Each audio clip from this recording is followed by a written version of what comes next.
എല്ലാവർക്കും നമസ്കാരം. കൃഷ്ണാരി മിത്രത്തിലേക്ക് ഒരിക്കൽ കൂടി എല്ലാവർക്കും സ്വാഗതം. ഇന്നത്തെ രാമായണ ചിന്തയിലൂടെ ഇന്ന് രാമായണത്തിലെ അതിപ്രധാനമായ കഥാപാത്രമായ അഹല്യയെക്കുറിച്ചാണ് പറയുന്നത് കേട്ടോ.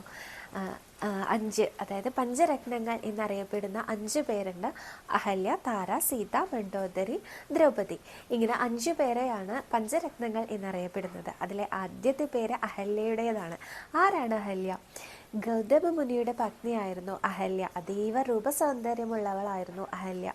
അഹല്യയുടെ രൂപസൗന്ദര്യത്തിൽ ആകൃഷ്ടനായി വേഷം മാറി ഗൗതമ മുനിയുടെ വേഷത്തിൽ വന്ന ഇന്ദ്രദേവൻ അഹല്യയെ പ്രാപിക്കുന്നു.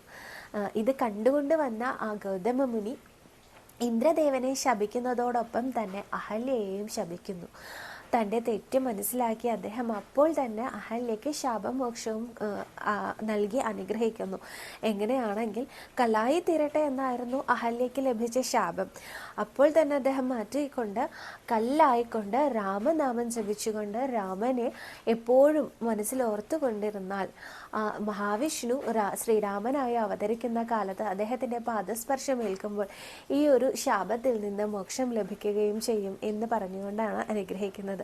അന്നു മുതൽ കാലങ്ങളോളം ശ്രീരാമസ്വാമിയെ മനസ്സുകൊണ്ട് പ്രാർത്ഥിച്ചുകൊണ്ട് ജപിച്ചുകൊണ്ട് ഓർത്തുകൊണ്ട് ഒരു കല്ലിൻ്റെ രൂപത്തിലായിരുന്നു അഹല്യ ഗൗതമ മുനിയുടെ ആ ഒരു ആശ്രമത്തിൻ്റെ മുറ്റത്തായി കിടന്നിട്ടുണ്ടായിരുന്നത്.